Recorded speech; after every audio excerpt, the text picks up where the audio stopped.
Jaylen Brown has become one of the top players in the NBA. Just last season, he won Eastern Conference and Finals MVP awards. While Brown is coming off his greatest season as a professional, the attempts to tarnish his name and budding legacy have also started to make headlines. Today, we look at the controversy surrounding the last two seasons of Jaylen Brown's career. Reminiscing of LeBron James. Clutch, I could get 81 in the game when I heat up. JB has been playing at an elite level for the Boston Celtics over the last 5 seasons. He's captivated the Celtics fan base with his propensity to take and make tough shots in clutch situations, all while locking down the opponent's top perimeter threat. While Brown's on-court play cements him amongst the game's elite, it's his character and ability to think freely that has truly separated him. A GM once said Brown was too smart for the NBA and refused to draft him. Jaylen Brown backed former teammate Kyrie Irving on different issues at a time where many were afraid to offer support. First, Irving mentioned some of the racial tension he faced from Boston fans since deciding to leave. I know when you were in Boston, you always had such good things to say about the crowds there and the feeling of playing at the Garden. What do you expect now that there's going to actually be people there in the building as opposed to last time? I mean, it's not my first time being an opponent in Boston. So, I'm just looking forward to competing with my teammates and, hopefully we can just keep it strictly basketball. There's no belligerence or any racism going on, subtle racism and people yelling shit from the crowd. But even if it is, it's part of the nature of the game. I have a perspective to share. I've kind of seen the things floating around with Boston and the topic of racism. And the people around me urge that I should share my perspective. I have not talked to anyone, not Kyrie, Marcus, or Danny Ainge about my thoughts or my perspective, but I do think it's a good conversation. I think that racism should be addressed and or systemic racism should be addressed in the city of Boston, and it also should be addressed in the United States. But I do think racism right now is bigger than basketball. And I do think racism is bigger than Game 3 of the playoffs.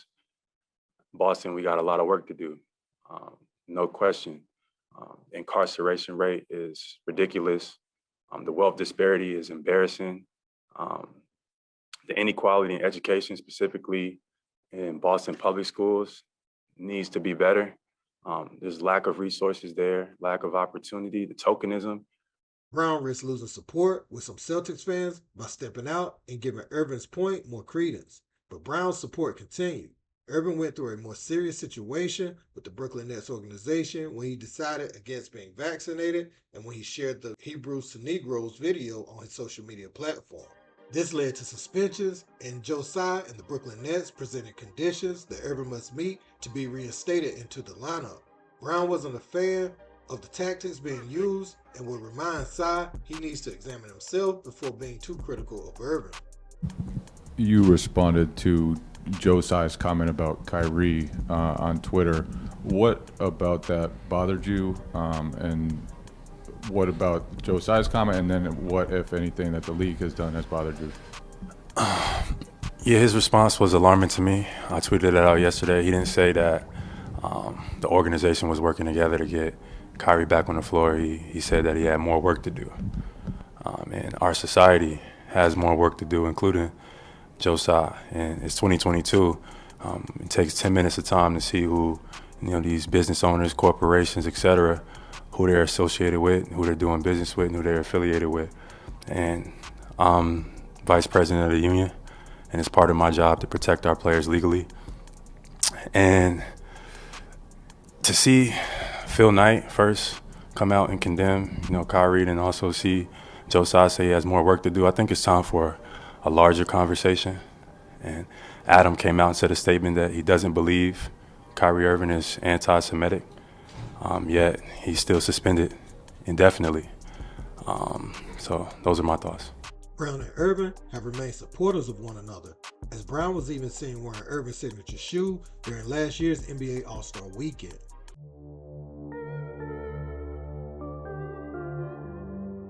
Back in June of 2023, Ice Cube would take to his Instagram account to expose Adam Silver and the NBA for working against his Big Three league. Cube explained he attempted to forge a partnership with the world's top basketball league, but those suggestions fell on deaf ears. In addition to implementing some of the Big Three's rules, Cube would explain how they attempted to discourage sponsors from dealing with them. You know, I've been working with, on the Big Three for a long time, and you know how they've been fucking with me with that. I done made it, plain, simple, and clear what they've been doing. The NBA been fucking with us. Now, a lot of people might say, like, well, but Cube, you want to work with the NBA. Really, I don't give a fuck about working with the NBA. What I want them to do, when I say work with us, is to stop working against us. Stop doing that bullshit behind the scenes that we know you're doing. Mainstream media, they ain't fucking with us. And that's cool. We can do it ourselves, you know what I'm saying? We still on the rise without these motherfuckers, so we don't need them, you don't need them. We're not trying to compete in any way, shape, or form with the NBA. We're very complimentary. So I don't understand why they would, do some of the things that's being done behind the scenes that... Oh, they're like encouraging people to not do it? Encouraging people to not sponsor us. I mean, like... Really? Yeah. I mean, encouraging networks not to play us. Really? Yeah. Those things, we've been able to survive, but, at a certain point, it's just redundant and ridiculous, and we got to fight back some way, shape, or form. After this became a big deal, many current NBA players started to distance themselves from Cube and stop supporting the league altogether. To many people on the outside looking in, we thought the NBA implemented a league-wide clause to stop players from going to or participating in the Big Three. Many players play in summer leagues such as Jamal Crawford's Pro-Am, Miami Pro-Am, Drew League, and others. But we've seen the NBA acquire streaming rights to these platforms in recent years. Jaylen Brown would shock the world as he'd appear at the Big Three All-Star Weekend, not only as a spectator, but also as a participant in the game. Today, having some fun with charity, giving back to the community, and supporting, that's it. When you found out Jaylen Brown was playing, what were you thinking? I was blown away. I was saying, I asked him, was he sure he wanted to make this move? He was like, yo, I want to do this for the game, for the players, and it's a big move for the league. So, I'm excited. This guy's my hero right now. Definitely you guys do things on the court, but also the mutual respect off the court. But what keeps you guys continuing to do those type of things? Yes, sir. This is amazing being in this environment. Shout out to London, shout out to the O2. Excited to get back to charity, excited to be a part of this, and I appreciate you, Ice Cube. Hey, man, we're blessed to be in a position where we can give back. Me being able to set the stage for the greatest athletes in the world, hey, man, just call me the chef. So we'll see you in a Celtic jersey this year? Wait a minute now. All right, guys. The two maintain a close friendship to this day, and Brown even returned to the Big Three's All-Star Weekend this past season. Many tried to change the narrative around Brown's career after these two incidents.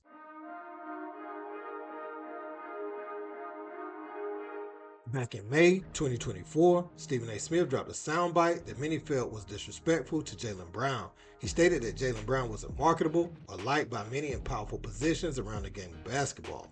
This narrative shines light on what the NBA GM was thinking during the draft process. See, Brown doesn't just go along with the program, he asks questions and offers insight. People in power love for athletes to stay in a straight line. This led many to believe Smith did the bidding of others who acted too cowardly to speak out. Brown, it's not so much that he's underrated, it's that he's just not liked because of his quote, "I am better than you" attitude. He knows it. It's the same reason he is not as marketable as he should be. That's what an NBA source just sent. This will cause reactions from NBA Hall of Famer Isaiah Thomas and Jaylen Brown, who were both critical of Smith's use of the popular First Take platform on ESPN. This will lead to a Jaylen Brown tweet that would be the viral quote to encapsulate this beef. Cite your source. Brown would even wear a shirt with the quote during the Celtics NBA championship parade.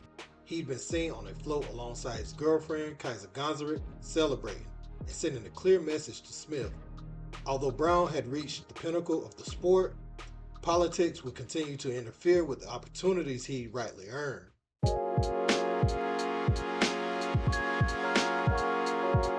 This past season, Brown had his best year as a pro, taking home MVP trophies in the conference and NBA finals. This was perfect considering this was an Olympic year. Many in the know are aware of Nike's influence on global basketball, and more specifically, Team USA's roster. Current Celtics Jason Tatum, Drew Holiday, and Derek White all represented Team USA, and the finals MVP didn't receive an invite. Brown was critical of Nike when they were severing ties with Kyrie Irving, and he felt this omission was retaliatory. Brown began to speak out after his teammate Derek White was selected as Kawhi Leonard's replacement. He would exchange words with Nike, Phil Knight, and Grant Hill, questioning the inconsistencies of the selection process. During those 4 days in Vegas, and so when we pivoted off of Kawhi Leonard, we said, okay, we got a little bit of a log jam now at the 4 position. LeBron James, Kevin Durant, Jason Tatum, now Bam Adebayo, all these guys can play the 4, and we envisioned them playing the 4. And so, okay, let's not bring another guy who might play that 3-4 position in. Let's bring in someone now who can really give us great defense at the point of attack. That was also a priority for putting this team together, being able to pick up full court, guard and pressure the point guards of opposing teams. And Drew Holiday might be the best in the world at doing this. But having some injuries that we had during camp, well, what happens if Drew gets hurt? And so Derek White might be the second best in the world at point of attack defense. So that was sort of the thought process, but we really learned about our team those days in Vegas and discovered something with Bam Adebayo and Anthony Davis on the court together that we really weren't thinking about prior to our arrival in Vegas. Did you call Jaylen Brown to tell him or explain this to him? I spoke to his agent, and I spoke to his agent. We, I don't know if that was before or after, things went out on Twitter, but yeah, I mean, I think this idea that there's a conspiracy theory. I always love a good conspiracy theory, but it was really truly a basketball decision, and these are tough decisions, But having gone through this with the FIBA competition, you want to find the right balance and the right pieces on the court that we needed. And not to say that he wouldn't have been good. There's a lot of guys. You can go on a list of guys who are very capable and very, very, very qualified. But, for where we were, it was the right decision. And Derek White, I think, will help us as we pursue gold. Smith would take the opportunity to validate his claims. There were power players that stood in the way of Brown's opportunity. Brown spoke about being left off of Team USA at the Boston Celtics Media Day to kick off the NBA season. In addition to addressing the elephant in the room, Brown would drop an independent sneaker on the same day. Additionally, Brown was afforded the opportunity to confront Stephen A. Smith about the responsibility he has in journalism. Furthermore, he sent a message via Stephen A. Smith to take back to his alleged sources. For the Olympic roster there, how did that make you feel, and are you carrying any of those? Number one.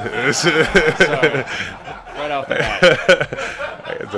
Not a lot of chances here. To warm up a little. Shit. That's how the season's gonna go, man. So just your emotions overall, your feelings. Are you carrying any of those feelings over into the new season in terms of what is motivating you to win again? I'm ready to go. I'm excited about being back. The past is the past, but I'm ready to get after it. Lead our guys, get the guys, build some team chemistry, not skip any steps, and just set the tone for another year again. I'm extremely motivated for obvious reasons. And I'm ready to get after it. That you're not liked, and I completely understand why folks who are in positions of power and decision-making positions, you wouldn't like somebody because they usually don't like folks that are principled. I agree, and I wasn't holding you accountable for anything that you said. Right. It was that your platform is so large. You have the #1 platform in the world. First Take, your podcast now.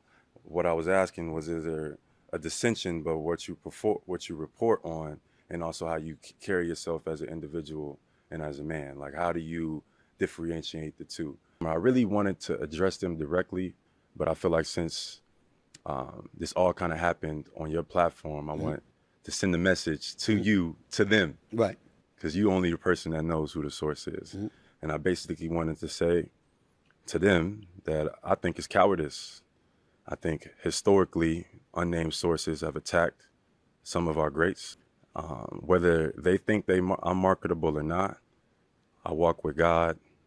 I'm going to be me and stand with my community in this life and the next, and that's my journalistic integrity.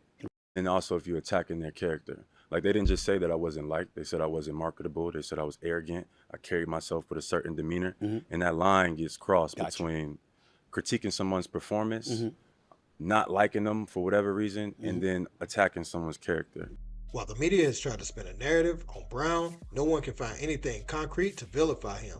If expressing one's worldview means they are quote-unquote too smart for the NBA, I think we have a real problem. Unlike many players who have been blackballed at the prime of their careers, Brown recently signed a 5-year, $304 million Supermax extension and played like the best player on the best team last year en route to an NBA title. He's one of the 10 best players in the NBA and gives the organization a big window to bring home more championships. What many love about Brown is his willingness to use his platform when it's at its peak. Although he has his money locked in with accolades to match, he may be forfeiting his ability to play on the 2028 USA Olympic basketball team, although he's clearly deserving. If it's one thing that's clear, it's that Jaylen Brown refuses to compromise his moral base to fit in. What do you guys think about Brown? Don't forget to like this video, share, and subscribe to get it out in the algorithm.